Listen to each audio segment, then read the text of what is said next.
Vamos dar início ao nosso estudo. E hoje nós vamos falar de um tema muito interessante. Vamos falar de um tema... Deixa eu abrir a minha Bíblia aqui. Vamos lá, abra sua Bíblia em Apocalipse.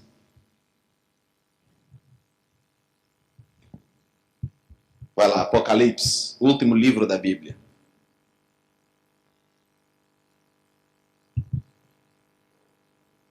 Apocalipse.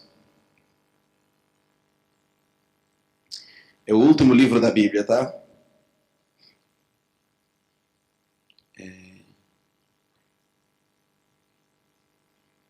Abriu?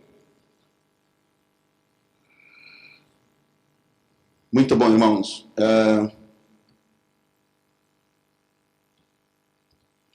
Deixa eu abrir aqui.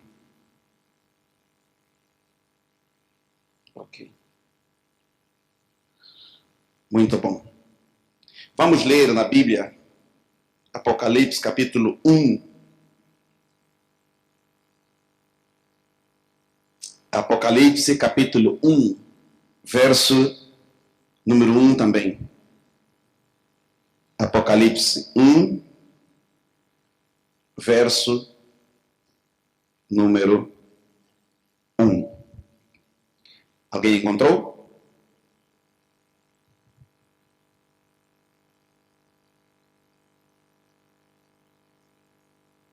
Olha o que diz. Vamos ler todos juntos, tá? Apocalipse 1, versículo número 1. Está aqui na tela. Se você não trouxe Bíblia ou está com dificuldade em encontrar, está aqui na tela. O que diz a Bíblia? Vamos ler juntos? Diz assim: revelação de Jesus Cristo, não é? A qual deu, ok, para mostrar aos seus servos as coisas que brevemente devem acontecer. E pelo seu anjo as enviou e as notificou a João, seu servo. Amém, amados? Então, Apocalipse é o livro que fala das revelações do Senhor Jesus Cristo dadas a João em relação às coisas que brevemente hão de acontecer. Então, se alguém te perguntar assim, do que se trata o livro de Apocalipse? Você já sabe, né? O livro de Apocalipse trata então da doutrina, dos ensinos da Bíblia Sagrada em relação às coisas que hão de acontecer. As coisas que hão de acontecer. As coisas que hão de acontecer. Muito bem. Então, olha só. Nós estamos a falar, portanto, não de um livro qualquer. Estamos a falar de um livro de tamanha importância dentro do contexto das Escrituras Sagradas. Amém, amados? Você tem que gravar isso muito bem, tem que ter isso muito bem em mente. Tá? Na semana passada, nós já vimos aqui algumas coisas relacionadas ao livro. Quem lembra? Algumas coisas que vimos na semana passada. Nós falamos do autor, João, quem era João. Falamos da época e o contexto em que ele escreveu a carta de Apocalipse. Nós falamos que ele estava sendo perseguido por causa da sua fé. Não é verdade, irmãos? Por causa da fé cristã. E é nesse contexto, então, no ano 95, quando João se encontrava exilado na ilha de Patmos, é nesse meio, nesse contexto, em que ele, então, é usado pelo Espírito Santo de Deus. Deus se revela a ele, uma epifania, uma manifestação de Deus. E então Deus revela as coisas que hão de acontecer, as coisas que hão de acontecer. Você precisa ter isso muito bem gravado. Tá bom, irmãos? Não se esqueça disso. Falamos também do contexto do Império Romano, que é o contexto em que João recebeu a revelação. Hoje, irmãos, nós vamos continuar a aula, basicamente é continuação. Então nós vamos falar um pouquinho, vamos entrar um pouquinho mais dentro do livro e vermos algumas coisas que o livro fala. Agora, só para você ter ideia, o livro de Apocalipse fala basicamente de 4 coisas. Perdão. O livro de Apocalipse fala basicamente de 4 coisas, ou trata basicamente de 4 coisas. Primeiro, fala dos eventos de toda a era da igreja. Amém, amados? Está vendo? Olha aí, eventos de toda era da igreja. Tá bom? Isso vai do capítulo 1, olha aí, capítulo 1 ao capítulo de número 3. Amém, amados? Estão a entender?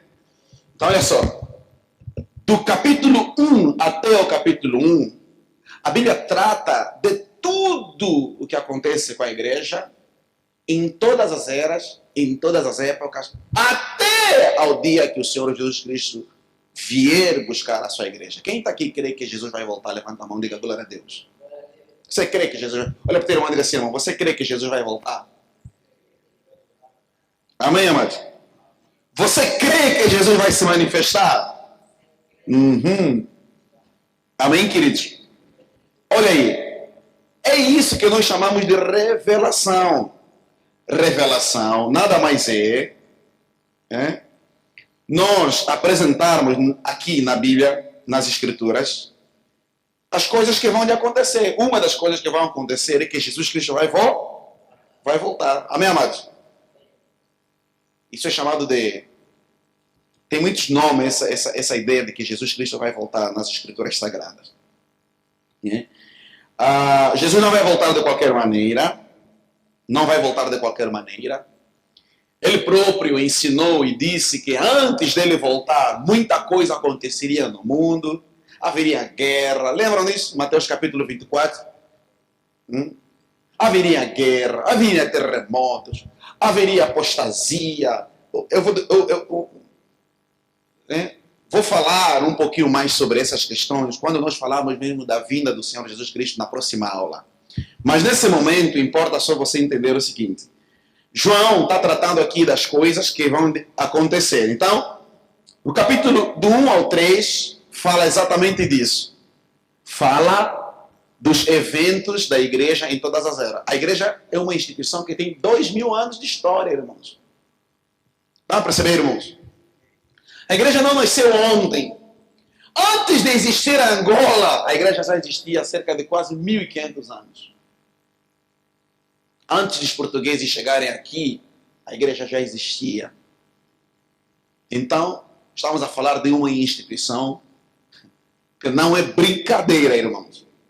Agora, essa igreja é uma igreja que existe de várias formas e de várias maneiras no mundo inteiro. É ou não é verdade, irmãos? Por exemplo, nós somos a igreja comunidade da família. Se você, aqui mesmo no Sumbe, andar, você vai encontrar outras igrejas. Não é verdade, irmãos? Não é verdade? Que representam várias religiões. Só por isso, irmãos, nós não somos iguais, nós somos diferentes. Temos, e é isso que as pessoas não entendem. Hoje em dia a sociedade critica muito. Por que tantas igrejas? Elas têm que entender que isso é absolutamente normal. E o livro de Apocalipse já fala da existência de várias igrejas. Olha, na época do apóstolo João, estamos a falar há quase 2000 anos atrás, já existia diferentes igrejas. Todas elas evangélicas, todas elas que professavam o nome do Senhor Jesus Cristo. Agora, se há quase 2000 anos atrás já existia várias igrejas que representavam vários tipos de cristianismo, porque o cristianismo é isso só, irmão. Tem um tronco, que é Jesus Cristo.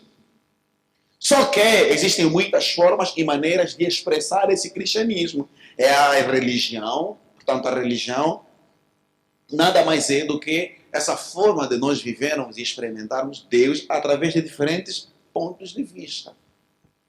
Quem está entendendo? Diga glória a Deus. Ok. Então, nunca esqueça isso. Quando você abre, olha aí, Apocalipse, capítulo 1, você vai encontrar João escrevendo cartas às 7 igrejas do Apocalipse. Diga assim, 7 igrejas. Diga, 7 igrejas do Apocalipse. Essas 7 igrejas do Apocalipse representam, simbolizam a igreja ao longo da história. Amém, amados? Então vamos lá, vamos lá, Apocalipse, capítulo de número 2. Vai lá, abre Apocalipse capítulo 2. Olha aí, o que está escrito? O que está escrito aí na tela? Aqui, ó. O que está escrito? Vamos lá. Carta às... Tá vendo, irmão? Tá vendo? Carta às 7 igrejas da Ásia. Então, olha só. Deus chama João, revela a ele as coisas que iriam acontecer, mas num primeiro momento, Deus mostra para João a realidade da igreja em todas as eras e em todas as épocas. Do capítulo 1 até o capítulo número 3. Capítulo 2 fala das cartas que foram escritas às várias igrejas que estavam na Ásia. A primeira carta é a carta à igreja de Éfeso. Amém, amados? Primeira carta à igreja de Éfeso. Olha só. Cada uma dessas cartas representa uma mensagem diferente para as igrejas. Tanto é uma breve caracterização de Cristo em geral, tirada do Apocalipse capítulo 1. Aquele Jesus que se revela, que se manifesta a João. Amém, amados? Então, carta à igreja de Éfeso. Vamos ler um pouquinho o que diz a carta de João à igreja a Éfeso. Diz assim, capítulo 1. Estão acompanhando comigo a leitura? Escreve ao anjo da igreja que está em Éfeso. Isto diz aquele que tem na sua destra as 7 estrelas. Estão a ver? Que anda no meio dos 7 castiçais de ouro. Amém, amém, queridos? Estão a ver? Ok. Eu sei as tuas obras, o teu trabalho e a tua paciência. Olha, eu não vou ter tempo de ler as 7 cartas. Não vai dar tempo, porque o nosso tempo é muito curto aqui. Mas fique só com essa ideia de que cada uma das 7 igrejas da Ásia, a quem o apóstolo João escreve, ela tem uma característica diferente, tem uma maneira diferente, tem uma visão, uma cosmovisão diferente. Jesus, nessa revelação, caracteriza cada uma das igrejas de maneira diferente e assim por diante. Da mesma forma como hoje as igrejas são diferentes. Eu falei aqui na aula passada que o mundo tem mais de 3.000 religiões. 3.000 religiões. Nós temos as igrejas, ou as religiões que são chamadas religiões cristãs. Temos as chamadas religiões animistas. Temos até religiões que professam o ateísmo, racionalismo, teosofismo e assim por diante. Dentro das igrejas cristãs existem vários tipos de cristianismo. Por exemplo, nós temos as chamadas igrejas, nós temos a igreja católica, não é verdade? Que é uma igreja cristã. Nós temos, nas igrejas protestantes, nós temos as batistas, as metodistas, temos as presbiterianas, temos a igreja ortodoxa ainda na Rússia. Olha só quanta diferença nós temos nas igrejas. Aqui mesmo no nosso país, Nós temos ainda as igrejas de matriz africana, por exemplo, Simão Toco, Quimbanguista. Temos Exército da Salvação. Quem já ouviu falar da Igreja Exército da Salvação? Ela é muito forte. Aqui mesmo no Kwanza Sul, sobretudo, no Akukungu. Está vendo? Tudo isso faz parte de quê? Desse bojo de igrejas que nós chamamos de igrejas cristãs. Quem está entendendo o que eu estou falando aqui? Amém? Então você tem que estudar esses fenômenos. Você tem que saber o que acontece no mundo, nessa dinâmica, na dinâmica cristã. Você tem que entender. Sobretudo, irmãos, para que você tenha argumentos suficientes e necessários para explicar àquelas pessoas que criticam hoje as igrejas. Um montão de igrejas. É perfeitamente normal, irmãos. Aliás, volto a dizer e a frisar, nós somos cristãos. Quanto mais igrejas, para nós os cristãos, melhor. Agora, você me pergunta, mas pastor, tem muitas igrejas que são falsas e muitas igrejas que são verdadeiras. Bom, primeiro ponto que você tem que prestar atenção em relação a isso. Quem é que tem competência para dizer se uma igreja é falsa ou ela é verdadeira? Quem tem? É o Estado. Vai lá, é o Estado. São os sociólogos. São os psicólogos. Não. É a própria igreja. Somos nós, os cristãos, os únicos que temos a capacidade e a competência de dizer se uma igreja ela é falsa ou ela é verdadeira. Por quê, irmãos? Nós estamos no universo da fé. O universo da teologia e o universo da fé não é o universo do Estado. O Estado cuida das coisas do Estado. A igreja cuida das coisas da igreja. É por isso que existe aí o chamado separação entre Estado e igrejas. Amém, amados irmãos? Quem está entendendo? Agora, nós também, os cristãos, também, ao dizermos que uma igreja é verdadeira ou falsa, também é um grande problema, porque vai lá, com base em que critério você diz que uma igreja é falsa ou é verdadeira? Você não é dono da verdade? Eu não sou dono da verdade? Amém, amados? Eu não sou dono da verdade. Eu sou da igreja comunidade da família. Nós temos uma regra de fé, temos um código de fé, temos uma regra de conduta, temos uma história. Agora, isso não significa dizer que a minha igreja ela é, no meio do cristianismo, a 100% de verdade e que as outras são completamente falsas ou contrárias ao cristianismo. Eu não tenho competências para dizer isso. Portanto, irmão, nós estamos numa seara complicada demais. Amém, queridos? Estamos numa seara complicada demais, sensível demais. E temos que tomar cuidado, sobretudo, não nos esqueçamos que nós vivemos também na época das garantias. Tem que haver tolerância. O que é tolerância? Tolerância é aceitar o outro assim como ele é, sem necessariamente nascer dentro de você a pretensão de querer mudá-lo à sua maneira, à sua cosmovisão. Estado de direito e democrático é o reino das liberdades. Cada um tem o direito de ser do jeito que ele acha que tem que ser, de professar a fé que ele acha que tem que professar. E ninguém tem que meter o bedelho.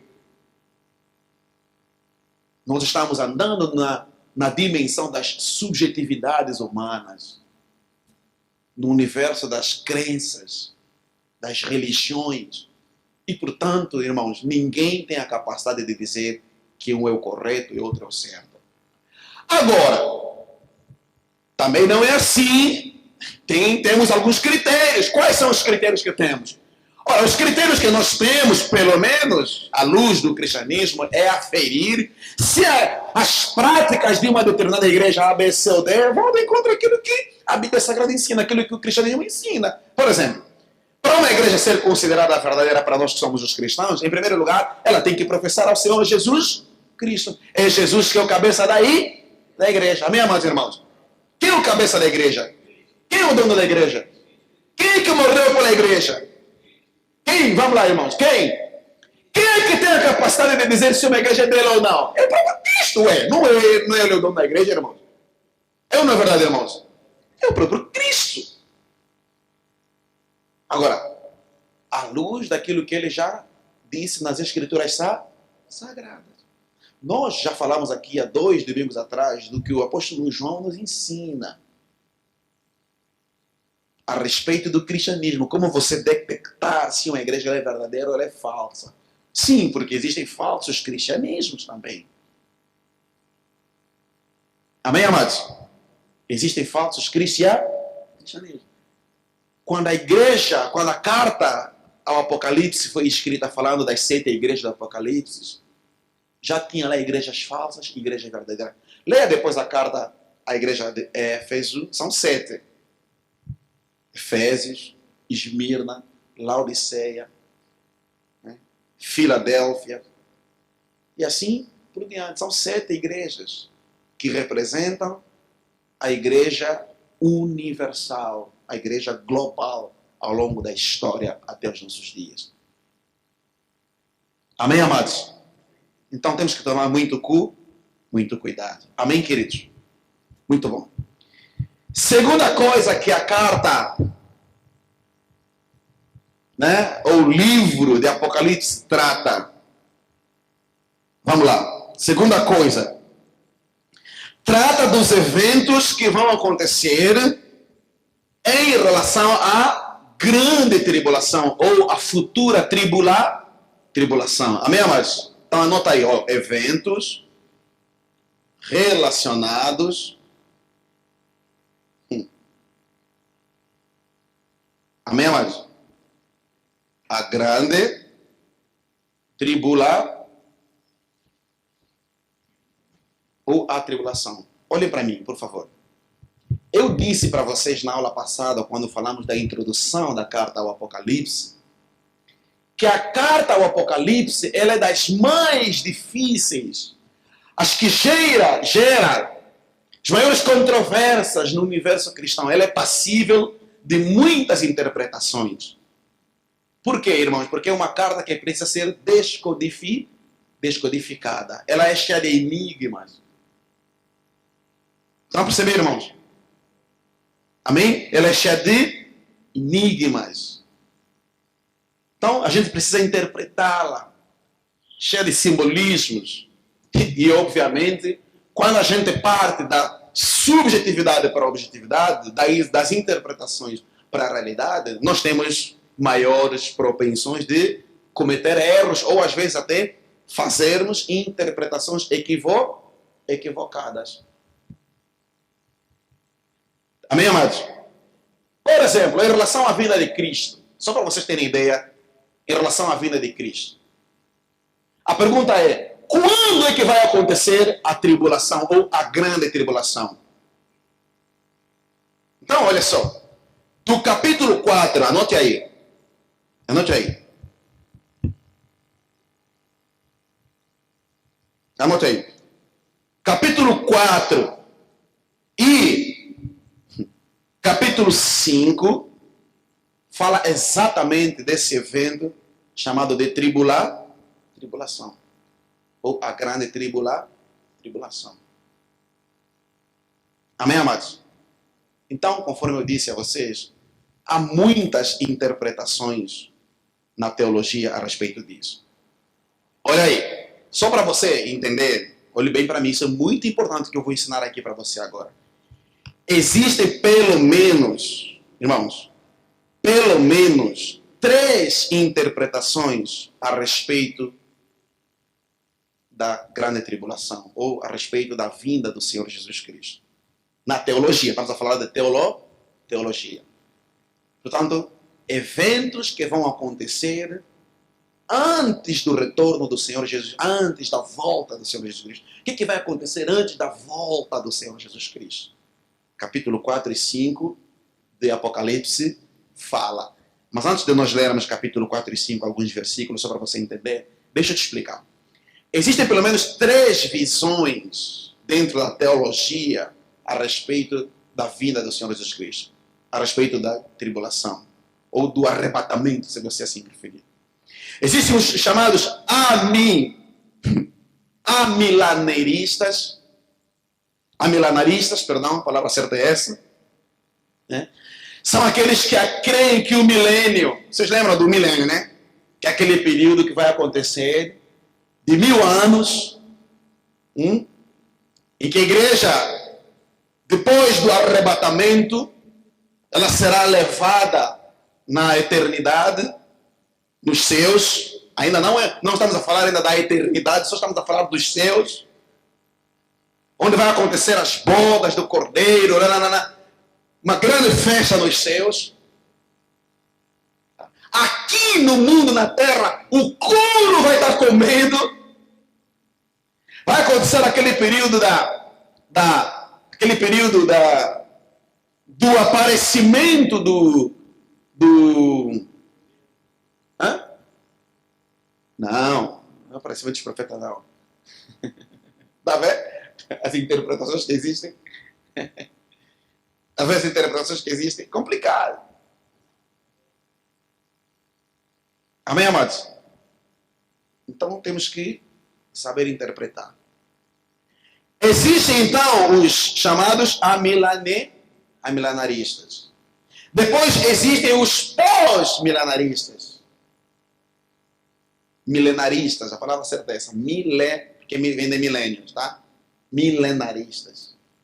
Que são aqueles que dizem que o milênio ocorrerá gradualmente e Jesus voltará logo após esse período, esse tempo. Depois existem os pré-milenaristas. São aqueles que dizem que o milênio virá repentinamente e Jesus retornará à terra após este período. Então, olha só que interessante. Jesus voltará.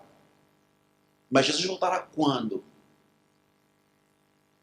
Os pré-milenaristas dizem que vai acontecer o seguinte: acontecerá aqui a grande tribulação, ou seja, a igreja vai ser arrebatada. Amém?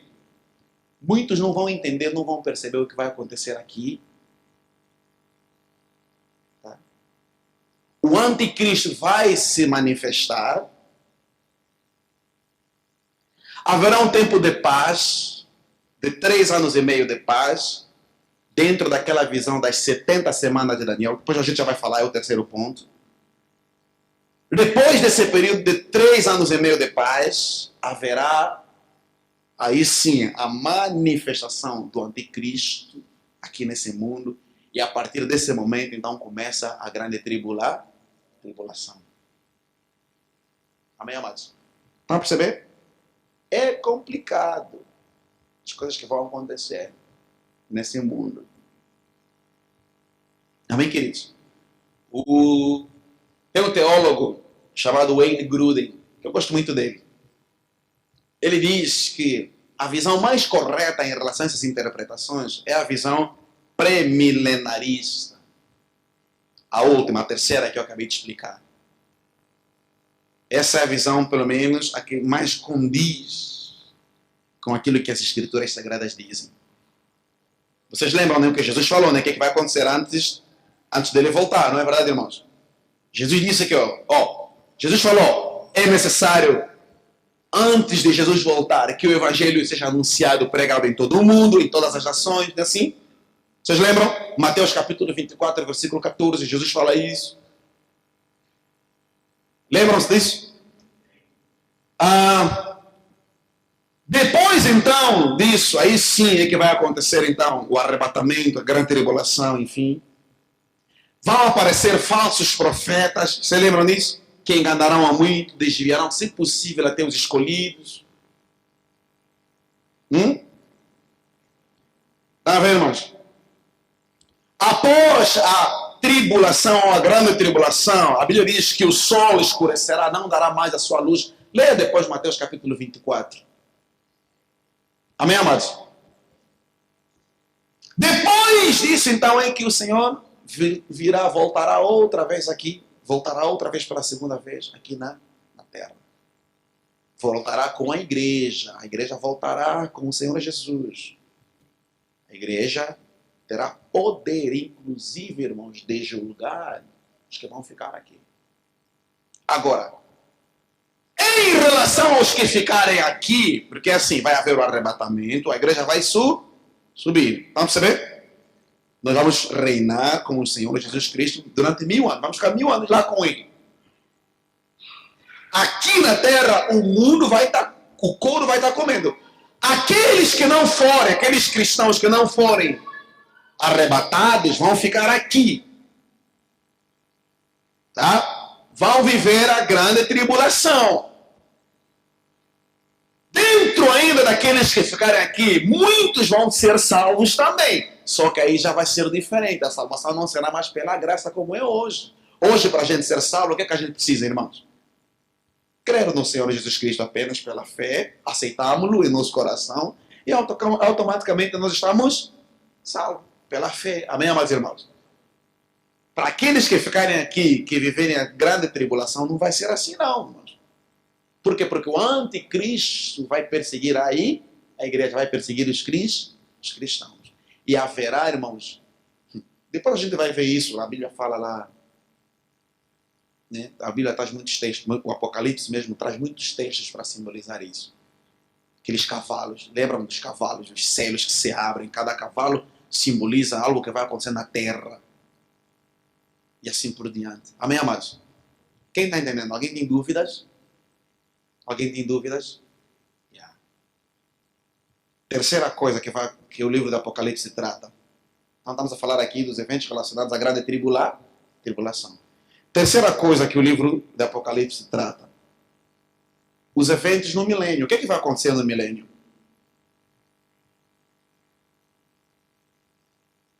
Olha aí, eventos do milênio.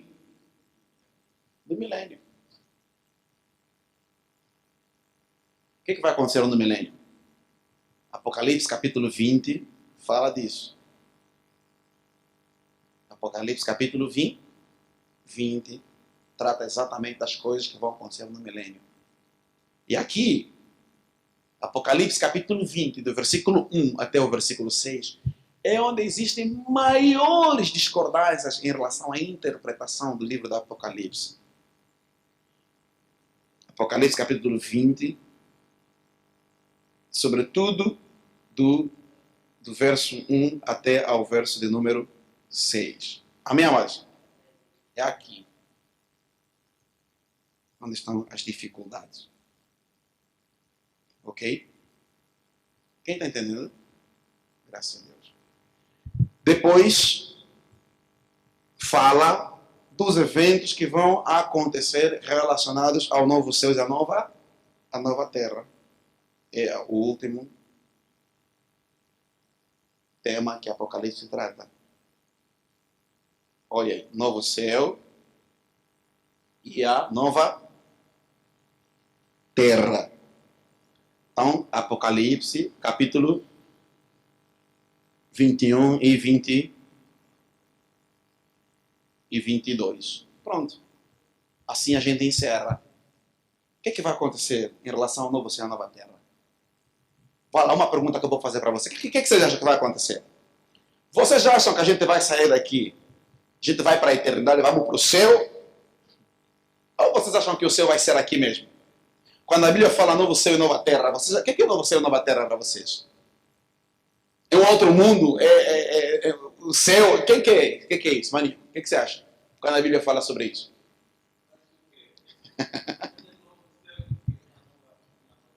Ah.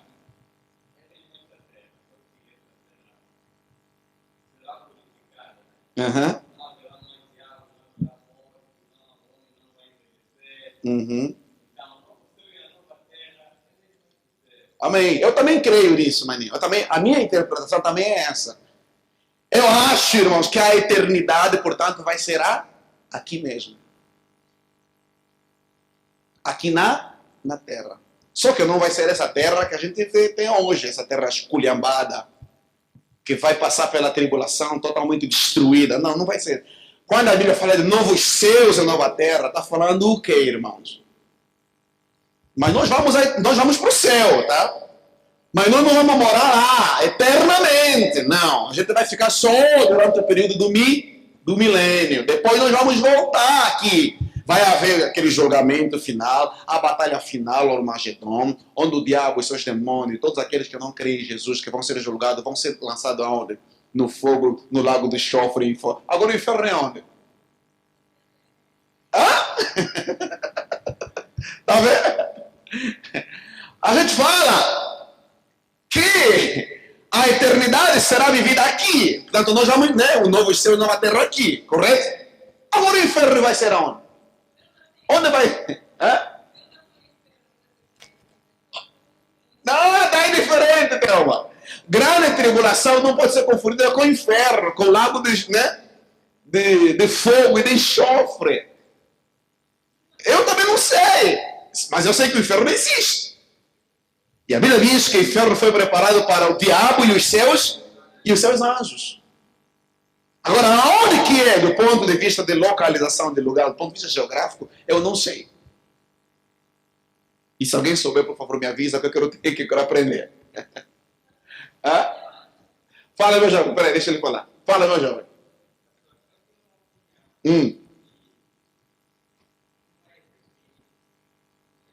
Não vai existir inferno. É?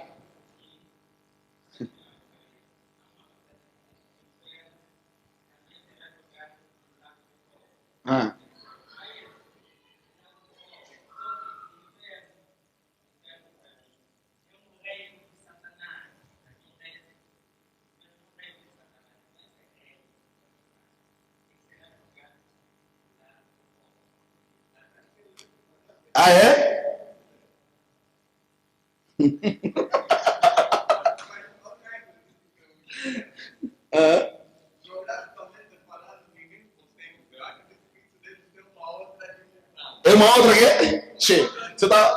Você tá falando de física quântica? Segunda, terceira, quarta, quinta dimensão, sexta dimensão? Oh. Ai, meu Deus. Amém, amados?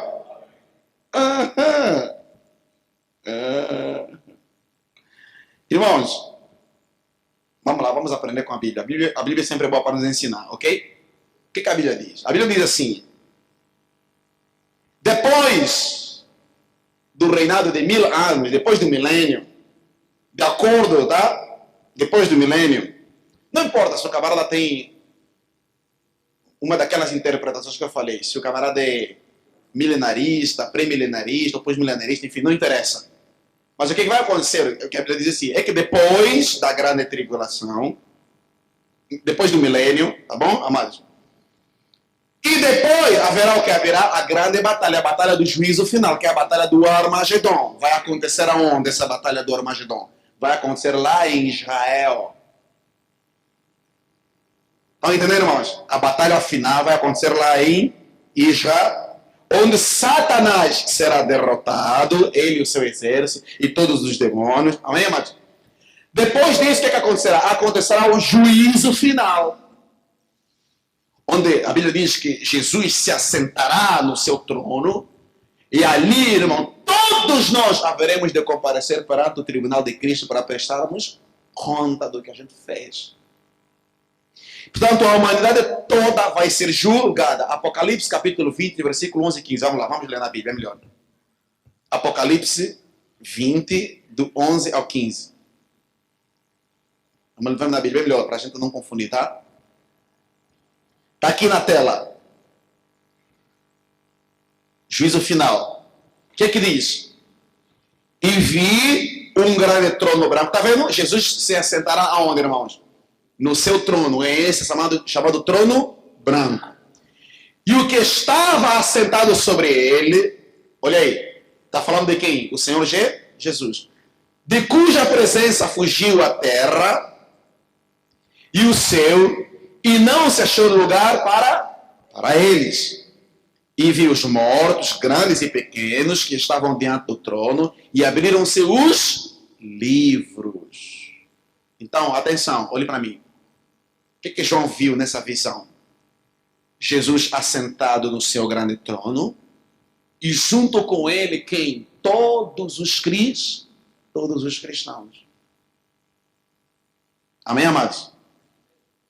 Aí ele diz assim, ó, grandes e e pequenos, aqueles que foram mortos, inclusive, porque os mortos ressuscitarão. Amém, amados? Ok. E abriu-se outro livro, que é o livro da vida. E os mortos, olha aí, os mortos fizeram o quê? Os mortos foram o quê? Foram julgados pelas coisas que estavam escritas aonde? Nos livros. Então, irmão, tem um livro escrito. Tudo que você faz está sendo anotado. Tudo que eu faço está sendo anotado, escrito lá nesse livro. Segundo as suas obras. Está vendo, irmãos? E deu o mar os mortos que nele havia, e a morte e o inferno deram os mortos que neles havia, e foram julgados cada um segundo as suas obras. Quem morreu no mar voltará à terra, voltará à vida. Quem morreu foi enterrado aqui, voltará à vida. É isso que está falando. Está falando. Amém, amado? Depois o que diz o versículo 14? E a morte e o inferno foram o quê? Lançados no lago de fogo. Esta é a segunda morte. Então tem uns camaradas que vão ressuscitar só para serem julgados, para comparecerem perante o tribunal de Cristo. Depois vão morrer outra vez. Ou melhor, vão ser lançados no inferno. E aí ele diz que esta é a segunda morte. Então morreu uma vez, depois vai ressuscitar, vai ser julgado, depois vai morrer outra vez. Mas aqui morrer é no sentido de ser jogado no inferno. Porque o inferno, a pessoa vai queimar no inferno eternamente, a eternidade. Não se estão entendendo? Quem está entendendo? É muita interpretação o livro do Apocalipse, não é fácil não. Entenderam a ideia? Versículo 15, o que diz? Para a gente encerrar. E aquele que não foi achado, olha, aquele cujo nome não foi achado escrito no livro da vida, foi aonde? Lançado aonde, irmãos? Ok. Então, se o teu nome não estiver escrito lá no livro da vida, o que a Bíblia está dizendo? Você vai aonde? No calabouço. Amém, amados? Isso. Entenderam a ideia? O que vai acontecer é justamente isso. Amém, amados? Pois. Então, é isso. Agora, em relação ao inferno, não respondemos a pergunta que eu fiz. Aonde é que fica o inferno? Onde é que fica esse tal lago de fogo? Fica onde? Primeiro, vamos lá. É um lugar onde serão colocados aqueles que rejeitaram ao Senhor Jesus Cristo. Amém, amados? De acordo com a Bíblia. Então, o inferno é um lugar, aqui fala-se lago de fogo, mas na verdade o inferno é um lugar onde serão colocados todos aqueles que não aceitaram o Senhor Jesus Cristo. Amém, amados? Amém? Nas minhas anotações, tem aqui uma coisa que diz assim, vou ler até para você, para nos ajudar a interpretar. Diz assim: as descrições da Bíblia sobre o inferno são difíceis de ler e devem ser profundamente perturbadoras para nós. Jesus fala do inferno como fogo eterno, preparado para o diabo e seus anjos. Mateus capítulo 25, versículo 41. É um lugar onde o seu verme não morre e o fogo não se apaga. Marcos capítulo 9, 48. Um lugar de tormento. João nos diz que é um lugar em que aqueles que rejeitaram a Jesus, juntamente com o diabo e seus anjos, também beberão do vinho do furor de Deus, que foi derramado sem mistura do cálice da sua ira, e serão atormentados com enxofre ardente na presença dos santos anjos e do Cordeiro. Foi o que nós lemos. Amém, amados? Foi basicamente o que nós lemos. Mas se você quiser, é só você ler Apocalipse capítulo 14, versículo 10. Abre lá. Apocalipse 14, 10. Volta um pouquinho aí. Apocalipse capítulo 14, versículo 10. Olha o que diz a Bíblia. Leia aqui, por favor. O que diz? Está aqui na tela. Também o tal beberá do vinho da ira de Deus, que se deitou, não misturado no cálice da sua ira, e será atormentado com fogo de enxofre diante dos santos anjos e diante do Cordeiro. Então, o inferno está sendo preparado pelo diabo, por todos os demônios, e para todos aqueles que não aceitaram o Senhor Jesus Cristo como Senhor e Salvador. Amém, amados? Está entendendo, irmãos? Hã? A fumaça do tormento de tais pessoas sobe para todo sempre. Não há descanso dia e noite. Foi o que eu falei. Não haverá morte lá. Vai queimar todo dia. Amém, amados? É bem verdade que nós que cremos em Cristo não devemos ter medo do inferno. Bom, isso é claro. Nós não temos medo do inferno. Eu não tenho medo do inferno. Quem tem medo do inferno aqui? Quem tem medo? Amém, amados? Quem tem medo do inferno aqui? Tem medo do inferno? Amém, amados? Não. Nós não temos medo do inferno. Então, grave. Foi o que eu disse. Foi o que eu disse. A Bíblia diz apenas que o inferno é um lugar que está sendo preparado para o diabo e para os seus todos os demônios. Não sabemos aonde está, qual é a localização geográfica, não sabemos. Agora, voltamos à questão do novo céu e nova terra. Voltamos à questão do novo céu e nova terra. Primeira coisa, o que é o céu? O que é o céu? Hã? O céu é um lugar. Aí já temos localização geográfica. Já vamos tratar disso. Mas grave isso. O céu é o lugar onde todos aqueles cristãos, após o juízo final, vão ser colocados, ou vão. A Bíblia diz que é um lugar em que haverá pleno gozo de vida. Amém, amados? Mateus capítulo 24, versículo 25, versículo 34, a Bíblia diz assim: venham, benditos do meu Pai, recebam como herança o reino que lhes foi preparado desde a criação do mundo. Amém, amados? Portanto, nós viveremos eternamente, irmãos, na presença de Deus, embora as pessoas se refiram a esse reino como simplesmente seu. A Bíblia realmente pinta uma imagem ainda mais rica de um novo céu e uma nova terra.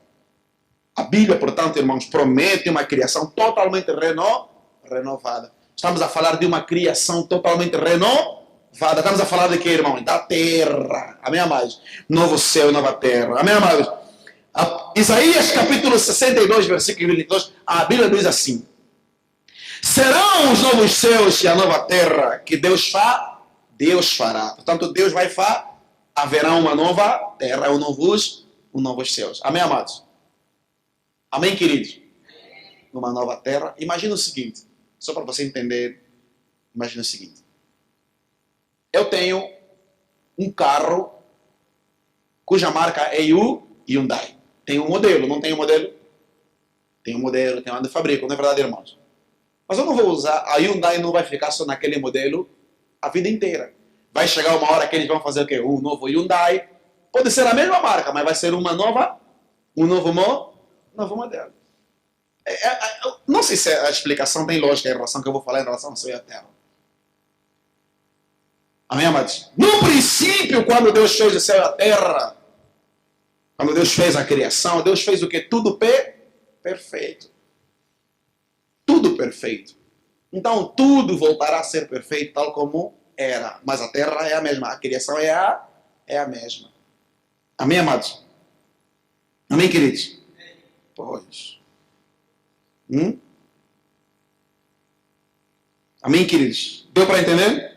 Portanto, o céu será renovado. Deus restaurará a sua criação terrestre, a terra e os que neles habitarão. Portanto, irmãos, só para você entender o que a Bíblia diz em relação aos novos céus e à nova terra. Portanto, a eternidade será aqui. Novos céus e nova terra serão aqui. Deus vai renovar isso. Aí você me diz assim, mas então o que Jesus quis dizer quando ele diz assim, eu vou vos preparar lugar? Jesus estava dizendo o quê? Quando Jesus diz assim, na casa de meu pai há muitas moradas. Se não fosse assim, eu vos teria dito. O que Jesus estava querendo dizer? Jesus estava falando do lugar onde a gente vai ficar no milênio. Durante mil anos. A gente vai subir, vamos reinar com ele na eternidade, os céus. E depois do juízo final, grande juízo final, aí sim, nós então seremos colocados no paraíso, ou seja, na eternidade, nos céus, cujos céus é exatamente essa nova terra que será renovada, que será voltar a ser habitada. Claro, claro, claro. Uma das coisas, por exemplo, que vai acontecer é que, em relação ao que diz respeito a tempo e espaço, será totalmente diferente. Nosso dia hoje tem 24 horas. Na eternidade não haverá tempo de 24 horas. Porque tempo e espaço serão a mesma coisa. Amém, amados? Tempo e espaço serão a mesma. É isso que é a eternidade. Onde tempo e espaço dizem exatamente a mesma coisa. Quem entendeu ou quem está entendendo o que eu estou ensinando aqui nessa manhã? Você entendeu, irmãos? Ok. Agora, vamos um pouquinho aqui. Então, veja só a importância do livro de Apocalipse. Estudar Apocalipse é muito importante. É claro, irmãos, que eu estou falando aqui, eu estou falando tudo de maneira superficial. Mas em cada um desses acontecimentos, por exemplo, eventos da igreja, tem muito significado. E se você estuda a carta, conforme eu falei no início, a carta de as 7 igrejas, você vai ver como as igrejas são diferentes. Cada uma tem um ponto positivo, um ponto negativo. Tirando, por exemplo, a igreja de Filadélfia, e a outra igreja, agora não lembro não, que foi também, nem que só foi encontrada pontos positivos. No mais, irmãos, a igreja é isso mesmo. Onde tem joio, tem trigo. Mas o que Jesus falou? Deixa todo mundo crescer junto. No dia do juízo final é que Deus vai peneirar. É que Deus vai saber quem é quem. Hoje nós estamos assim, todo mundo junto. Hoje é domingo, não é? Hoje é domingo. Aqui no São quantas milhares de pessoas foram à igreja? Quantas milhares de pessoas estão na igreja nesse momento? Agora, quem mesmo é verdadeiramente igreja?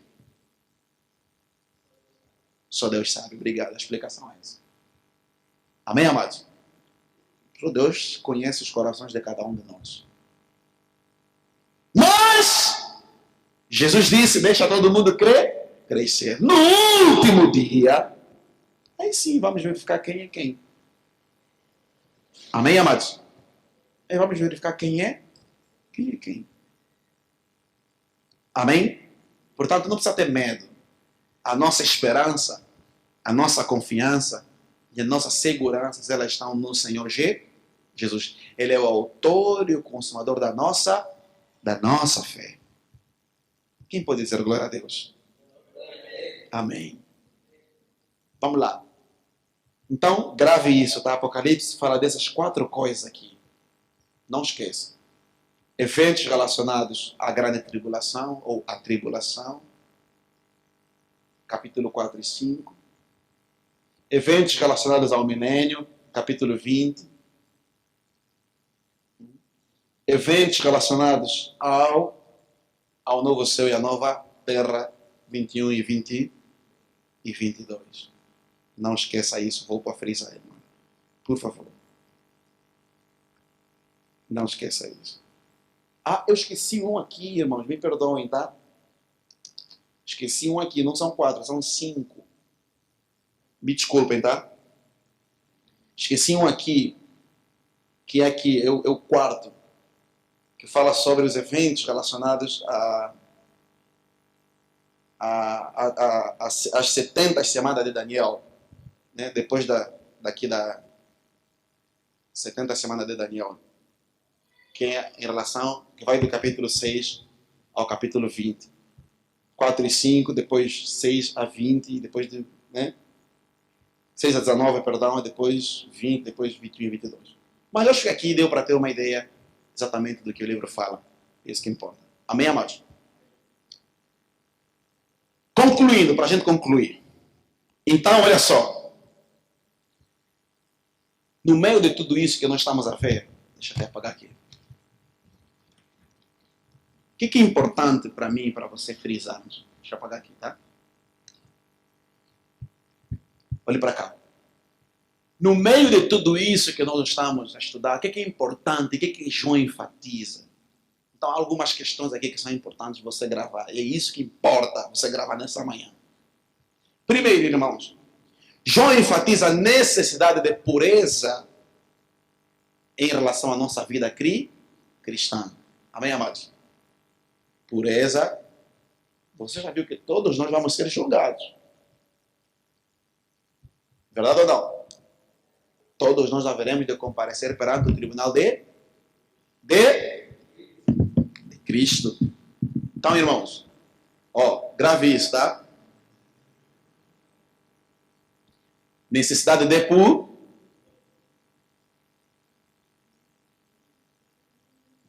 pureza. Abra a Bíblia, capítulo 21, verso 8.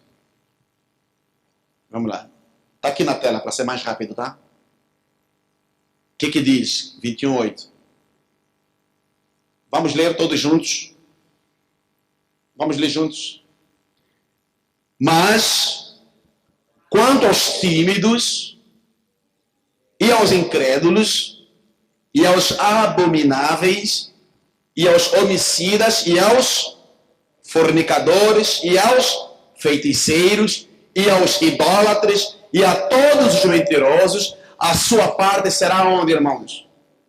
No lago que arde com fogo e enxofre, o que é a segunda morte. Então, irmãos, há necessidade de pureza da igreja.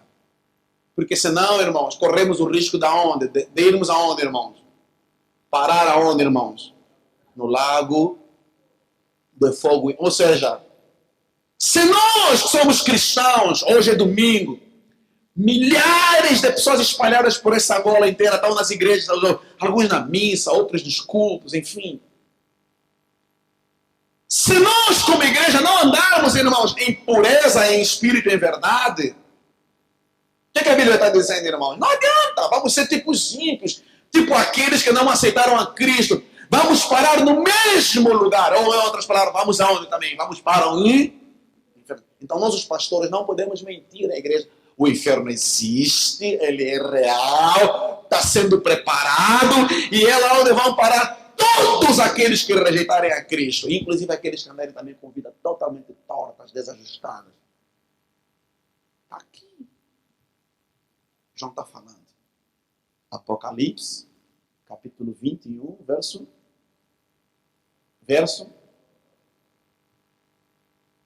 Amém, amados? Segunda coisa que é importante você entender que João trata aqui. Convida os salvos, os cristãos, para viverem uma vida de fidelidade. Olha aí. João convida, ou Apocalipse, convida os cristãos para uma vida de fidelidade. Amém, amados? Para uma vida de lealdade e de fidelidade. Vamos lá, capítulo 2, verso 10.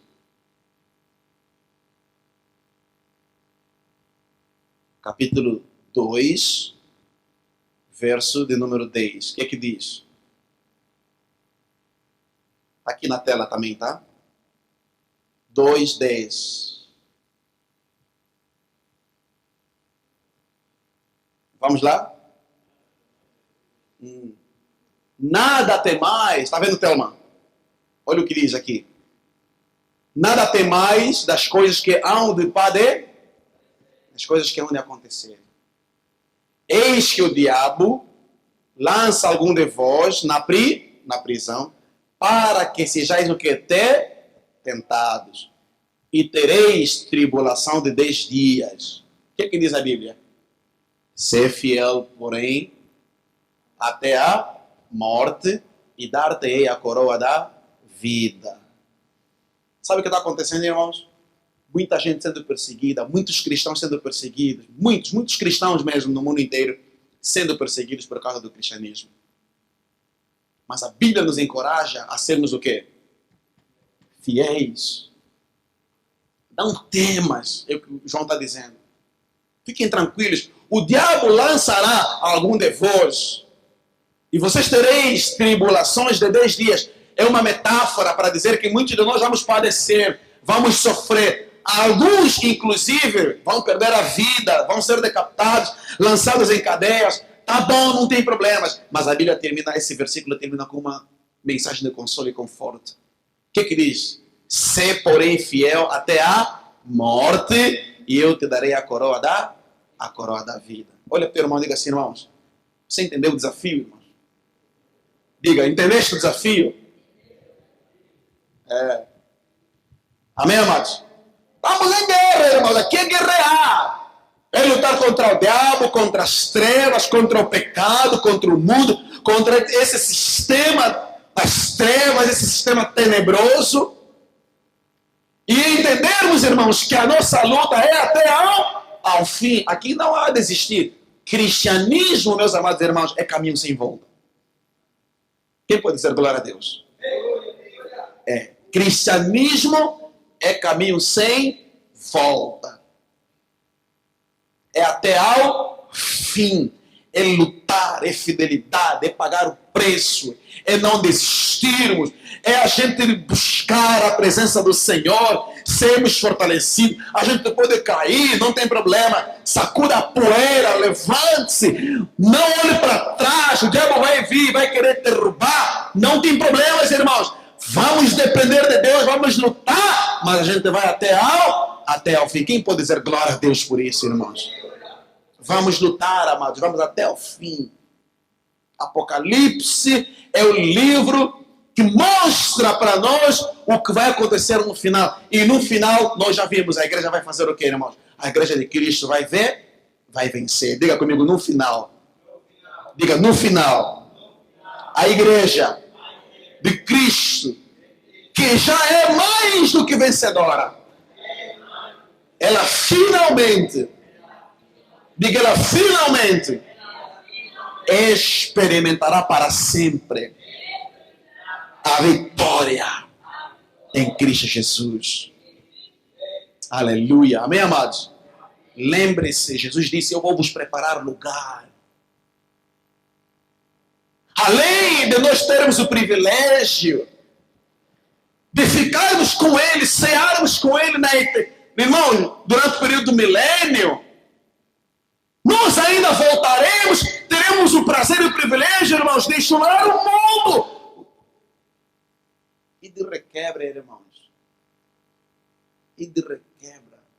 nós experimentaremos a eternidade. Glória a Deus por isso.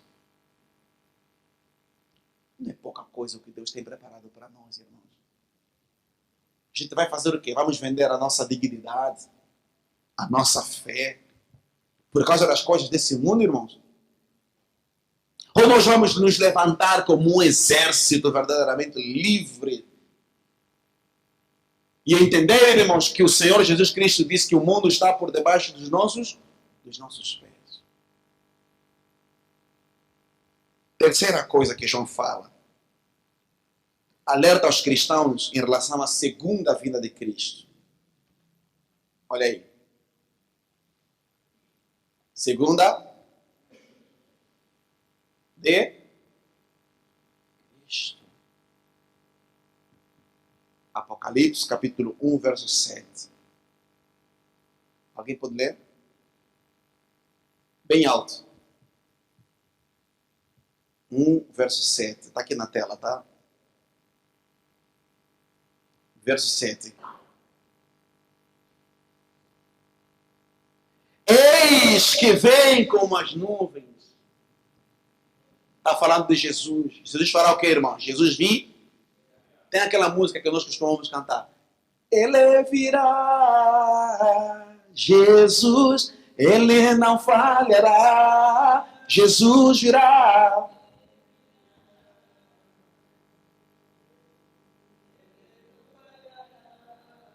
Ponto para essa música. Quem escreveu ponto? Apocalipse 1, versículo 7.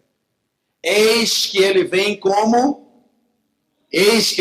as nuvens, e todo olho o verá, até os mesmos que o traspassaram. Olha aí, até aqueles que mataram Jesus, aqueles que negaram Jesus, aqueles que crucificaram Jesus, vão verificar isso.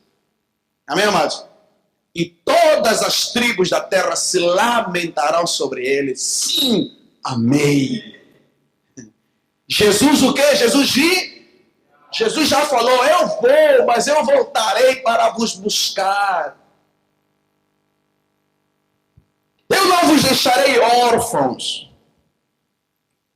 Aleluia. A promessa, isso é promessa. Irmão, isso aqui não é para qualquer um, isso é para quem crê. Eu creio. Levanta-se a mão, diga assim, eu creio. Eu creio. Amém, amados? Isto é para quem? É para quem crê, não é para qualquer um. Tem coisas que não é para qualquer um. É só para aqueles que passaram pela experiência do novo nascimento. Aqueles que são chamados de filho. Vamos lá. Quarta coisa. Quarta importância. Quarta. Mostra, Apocalipse mostra para nós a importância do louvor. Olha aí, importância do louvor. Apocalipse, capítulo 7, versículo 11 e 12. Olha aí, Apocalipse 7, versículo 11 e 12. Vamos lá, 7, 11 e 12. 7, 11 e 12, o que é que diz?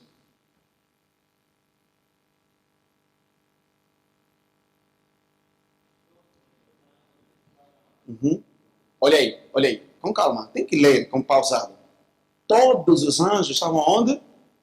Ao redor do trono. Continua, maninho. Anciãos. E dos 4 animais. E fizeram o quê? E prostraram-se diante do trono, sobre o seu rosto, e fizeram o quê? Adoraram a Deus. Dizendo, o que eles diziam? Amém. Louvor e glória, e sabedoria, e ações de graças, e honra, e poder, e força ao nosso Deus, para o quê? Todos sempre. Amém. Aleluia. Você tem que aprender a importância do louvor e da adoração a Deus. Tem muitos cristãos que têm medo, eu não sei o que têm, sabe? Tem medo de se expressar diante de Deus. A alma e o coração é travado. Isso, olha aí, irmão, eu costumo sempre dizer, isso aqui não é missa. Nós, quando nos reunimos aqui no nosso culto não é missa. Missa é que é repetição. Está entendendo? Não é reza, perdão, nem missa. Missa é culto. Não é a nossa maneira de adorar a Deus. Não é rezar. Rezar é repetição. Nós fazemos o que, irmão? Nós cultuamos a Deus. E cultuar significa expressar-se diante de Deus com liberdade. Abrir a boca e dizer, oh, quão maravilhoso é o teu nome, Senhor. Glória a Deus, porque o Senhor é bom. Aleluia. Toda honra, toda glória. Começa a ensaiar. Isso é o que você vai fazer na eternidade. Mas ensaia já aqui. O céu começa aqui, meu amado irmão. O céu não começa lá. Quem está entendendo? Diga glória a Deus. O céu começa onde, maninho? Aqui. Começa já a desfrutar. Desfruta da santidade, da pureza. Desfruta da lealdade. Toma posse dessa promessa relacionada à segunda vinda de Cristo. Mais do que isso, ensaia uma vida de louvor e adoração. Olha, irmãos, eu adoro ouvir louvor. Eu amo adorar a Deus. Embora o conceito de adoração seja um conceito muito mais profundo do que simplesmente só louvar, cantar. Que louvor é estilo de vida do cristão do salvo. Mas o louvor, o canto, a adoração é uma expressão da adoração. E eu amo louvar, amo cantar. Às vezes, irmão, ontem mesmo eu fiquei ouvindo uma música, nossa, chamada The Bridge, em inglês, o título da música, de uma banda chamada Casting Crows. Que música linda! falando de Jesus é a ponte que nos leva para a eternidade. Olha que coisa linda, irmãos. Os meninos foram ontem lá na hora de me encontrar, eu estava ouvindo a música quando eu estava lá. Estava ouvindo, e aí o Espírito Santo foi falando comigo, essa verdade, sabe, que vem borbulhando na nossa alma e no coração em relação ao Senhor Jesus Cristo. Porque é verdade, irmãos, Ele é a ponte. Imagina que você está indo daqui para o Xingo, você tem que passar necessariamente aonde? Qual é a ponte? Quer você queira, quer você tenha carro do ano, quer que você tenha V8, ou você tenha moto, ou vá a pé, você tem que passar onde? É uma metáfora da eternidade, irmãos. Olha só. Jesus é a ponte, irmão, para ricos, pobres, quem tem V8, quem tem avião, quem não tem, não importa, quem não tem nada, não interessa. Você vai para o Xingo, tem que passar na ponte. E a ponte, irmãos, é o caminho que todo mundo passa. Até o presidente João Lourenço já passou no Rio Cambombo, na ponte do Rio Cambombo. É a mesma coisa, irmãos. Só vai para o céu, para a eternidade, quem passar pela ponte. The bridge, a ponte, é o Senhor Jesus. Como é que você não tem essa percepção na tua mente, irmão, no teu coração? Como é que você não adora a Deus? Como é que você não vive uma vida de alegria? Como é que você não se... Você que vai, irmão, você que já tem o céu dentro de você.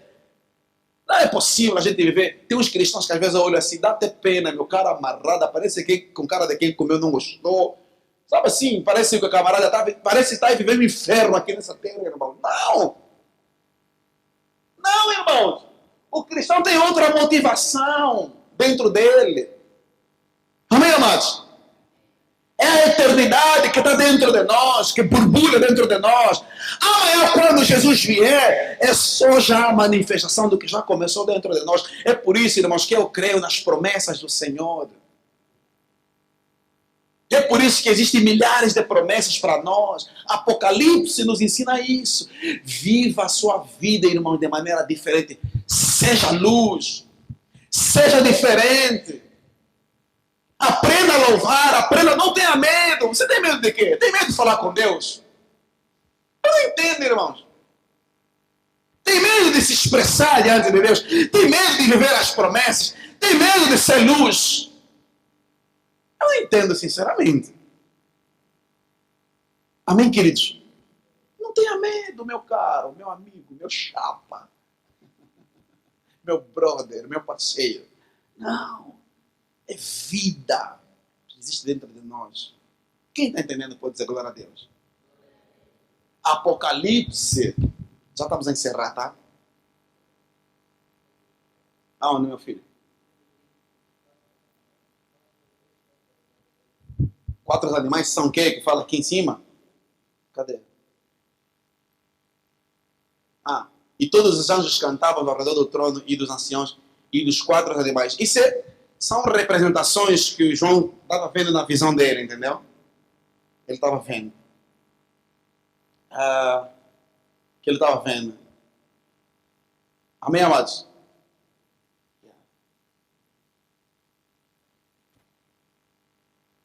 Amém? Viva a experiência cristã. Viva, viva. Meu amigo, viva. Ser cristão não é um sacrifício. Tem alguns cristãos que tipo, tá vendo?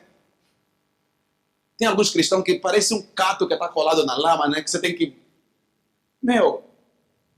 puxa daqui, não vai. É travado, sabe?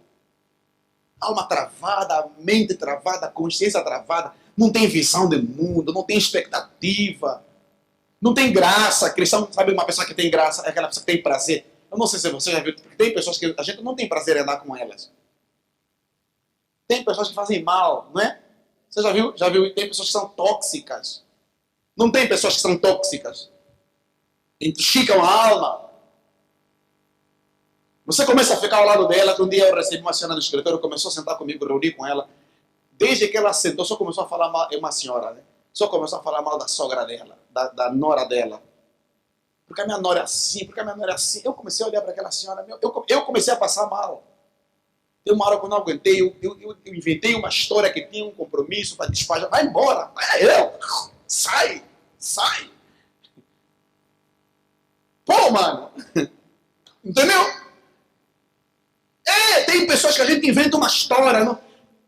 Gente que só reclama. Fiquem do lado de gente que só reclama. Já viste pessoas assim? Oi, tudo bem? Como é que tá? Já começa, né? Porque fulano não me ajuda, porque fulano não sei o que lá, porque problema daqui, porque não sei o que lá daqui, porque eu mesmo preciso disso, porque eu não tenho não sei o que lá, porque eu não tenho não sei o que lá, porque... Epa, daqui a pouquinho você fala, pelo amor de Deus, cara, você dá vontade de falar assim, meu amigo, tua vida é um inferno. Você não precisa esperar chegar mais ao inferno, porque você já vive um inferno. Porque não é possível que você seja um cara tão amargo assim. Mulheres, um homem no casamento, mesma coisa, homens amargos, mulheres amargas, filhos amargos.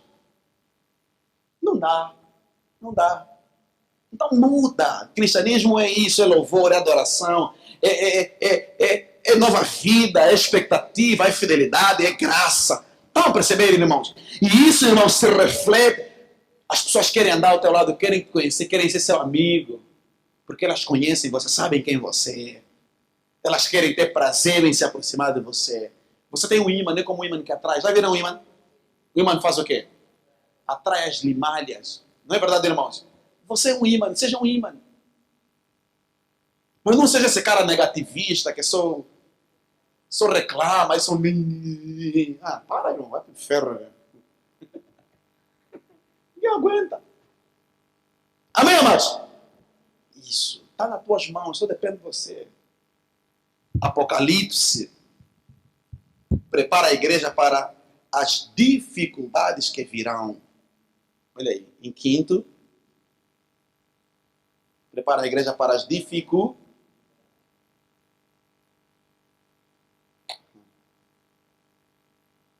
Quer ver? Olha, irmãos. Capítulo 12, versículo do 3 a 17. Vamos lá. 12, do 3 a 17. 12, do 13 ao 17. O que diz? Bom, o que diz? 13 do 12 ao 17.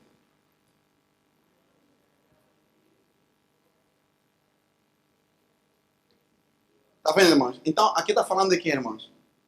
Está falando das tribulações que vão acontecer, das lutas que vão acontecer. Você acha que o que você está vivendo hoje, olhe para mim, olhe para mim. Você acha que o que está acontecendo hoje já é problema, hoje no mundo? Coronavírus, porque crise. Praga, porque crise, porque não sei, praga de gafanhoto. Incêndio na Austrália. Você acha que isso já é problema mesmo? É problema sério? Você não viu problema ainda, irmão? As coisas que... Olha aí. Apocalipse, preste atenção, fala sobre batalhas que vão acontecer.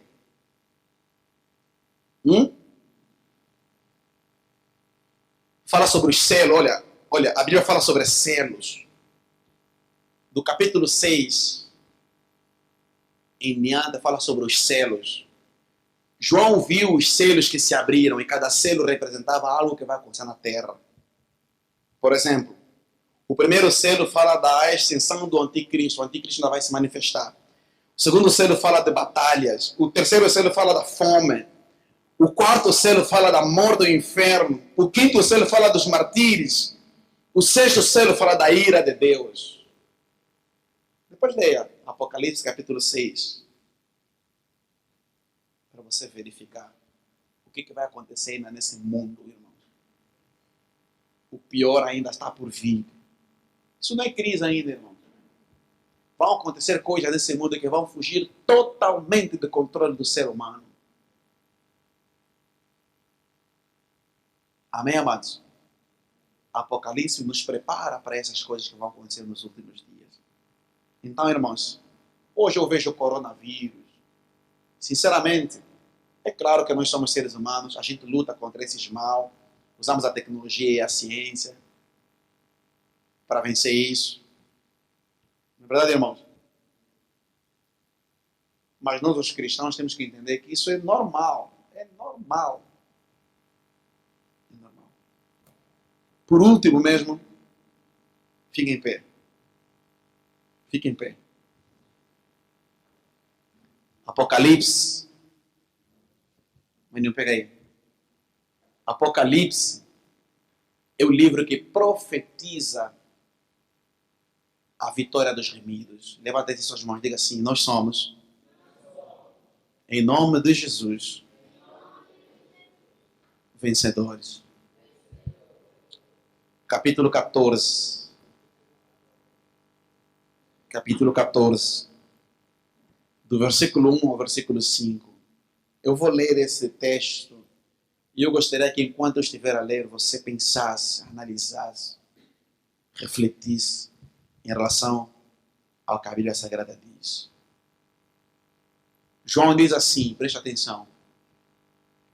E eu olhei, e eis que estava o Cordeiro sobre o monte de Sião, e com ele 144.000 que em sua testa tinham escrito o nome dele e o de seu pai. E ouvi uma voz do céu com a voz de muitas águas, como a voz de muitas águas, e como a voz de um grande trovão. E eis uma voz de arpistas que tocavam com sua harpa e cantavam um cântico novo diante do trono e diante dos 4 animais e os anciões, e ninguém podia aprender aquele canto, senão os 144.000. Estes são os que não estão contaminados com mulheres, porque são virgens. Estes são os que seguem o Cordeiro para onde quer que vai. Estes são os que dentre os homens foram comprados como primícias para Deus e para o Cordeiro. E na sua boca não se achou engano, porque são irrepreensíveis diante do trono de Deus. Esse texto fala da igreja. 144.000 vidas, 144.000 almas, que representam cada um de nós que está aqui nesta manhã. Cada cristão fiel a Deus, que ama o Senhor. Olhe para mim. Olhe para mim, por favor. 144.000 que representam a igreja de um todo. Eu quero fazer parte desses 144.000. Feche os teus olhos. Feche os olhos. Feche os olhos. Feche os olhos, por favor. Aleluia. Coloque a mão no coração, assim. Diga: Senhor Jesus, eu quero te agradecer nesta manhã. Oh Deus, que alegria, que privilégio. O Senhor concede a cada um de nós nesta manhã de nos achegarmos diante do Senhor. Pai, como é maravilhoso estudarmos um livro tão importante, tão grandioso quanto o livro de Apocalipse, Senhor. Deus, obrigado porque ao estudarmos este livro é claramente visível que a igreja, nós, o teu povo, Pai amado, somos mais do que vencedores. E que existe uma esperança viva, poderosa, santa e maravilhosa para todos aqueles que creem no teu santo nome. Senhor, em nome de Jesus, nesta manhã, nós nos colocamos nas tuas mãos, oh Deus, aleluia, louvado seja o teu nome. Pai, fale conosco, revela-nos a tua vontade dia após dia. Não nos deixes cair em tentação, que a tua palavra nos guie, nos guarde, nos sustente, que nós possamos ouvir a tua voz, adorar o teu nome, exaltar o Senhor, bendizer a ti dia após dia, Pai. Ó Espírito Santo, fale conosco a tua palavra, Senhor. Deus, dá-nos a tua graça. Ajuda-nos, ó Deus, a crermos nas tuas promessas, na tua palavra, a crermos no teu nome. Louvado seja Deus. Obrigado por tudo. Nós te louvamos e te agradecemos. Em nome de Jesus, diga glória a Deus. Levanta as suas mãos e diga: Senhor, obrigado. Diga: Senhor, obrigado. por essa manhã. Em nome de Jesus. Glória a Deus. Você pode aplaudir ao Senhor? Glória a Deus. Amém. Pode se sentar, queridos. Graças a Deus.